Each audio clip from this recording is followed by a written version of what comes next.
everyone. Hello. We're here with King Gizzard and the Lizard Wizard, who are all very tall, and much taller than I, actually. When was the last time you guys played in the garage? We've never played in the garage. Really? First time? Yeah, we're a garage band, never played in the garage.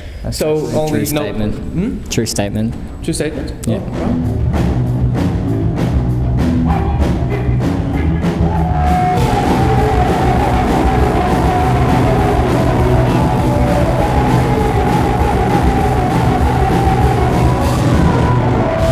Have you guys ever had Gizzard? We don't really have it back home. Chicken gizzards? Yeah, I've never had it. Do you know, like, it's a delicacy over here? Really? Yeah. No idea. Maybe we can try it. Where can we go to eat it? Yeah, basically anywhere, really. What do you order? Moelas. Moelas. Yeah. Moelas. And we also have like this custom of using it in rice, like gizzard rice. Cool. Yeah, so Gizzard rice. That's cool.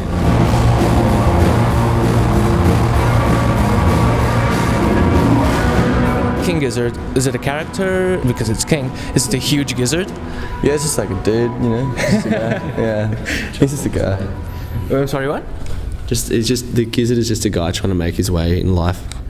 So it's also kind of like a like a geezer, like a geezer. He's just he's just working 9 to 5. He's a geezer. Yeah. He's a 9 to 5, just doesn't know where the next rent's coming from. Although he's royalty and he's a king. But he's also just like the rest of us. King in his own world. He'd like to think he's a king. He's a king amongst men. Yeah. Poor men. What about the Lizard Wizard? Are these guys related in any way? Is it? Something else entirely. It's Cook's uncle, I think. Yeah. Didn't they meet in a desert or something? Yeah. There's a story that goes that I'm not sure exactly what happened, but apparently this crew went out to the desert and they came across a King Gizzard, and he said, "You are the Lizard Wizards." And then from that day forth, they became King Gizzard and the Lizard Wizards. Does this have anything to do with Red Mountain? I believe it's called. Uluru. Yeah. No, it doesn't. We met some students in Iceland, and they told us that story of how they thought that's how the name came about. So yeah, okay, but that's not actually true. But maybe it is. I don't know. Maybe we went out into the desert to Ayers Rock and came across a King Gizzard. They get along, right?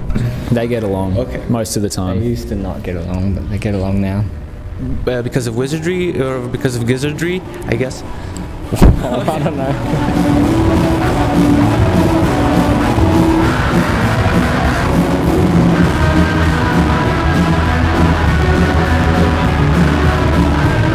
You guys have a track called "I'm in Your Mind."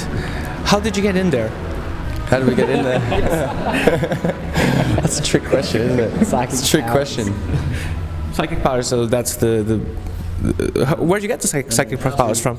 It's don't all know. pretend. Like we're in there. Yeah, we're in there. Yeah, but it's pretend. Were we always in there? We're always in there. Okay. Since the beginning. Yeah. It's just kind of a fuzz now. "I'm Not in Your Mind" is another song. So you guys are just basically playing around and toying around with the minds of people. In and out. Yeah, it depends like what point you listen to, whether you're in there or you're not.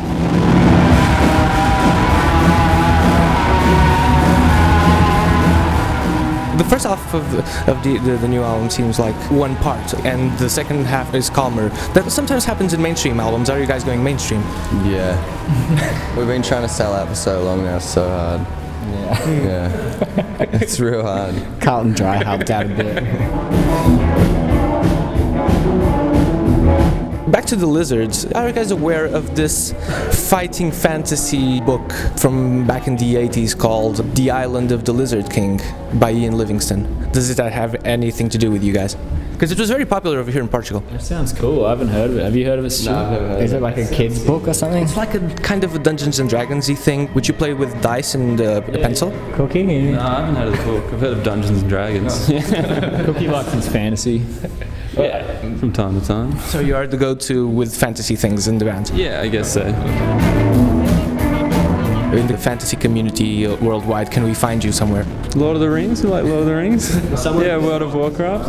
Skyrim, yeah. Got into that. He's deep in the Skyrim world. Yeah. What's your alias? Cookie Dog 69.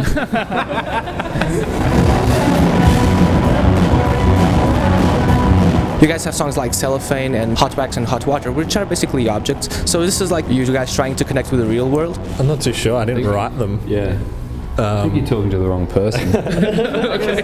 We'll go over there. No, keep going. Cellophane, Hot Water, and Hot Wax. So how do these things like? How do you get them in the fantasy world? Yeah, I guess they're just things. Sometimes you just kind of think of something and then it becomes a song before you know it. It's just, you're just getting in there and you're thinking about something and then, you're kind of thinking about it as a song and then there's this music. And, yeah. They put you on the spot, I know. Yeah. There's some truth to fantasy, even though it's fantasy. Yeah. So you're like somewhere slaying dragons and all of a sudden they're cellophane. Well, yeah. Yeah, and some hot water. Well, I mean, if it was too much fantasy, then you wouldn't be able to connect with it. Like, it wouldn't make any sense. I'm sorry? You need some hot wax. You need some hot wax. I mean, even in space, they got spaceships.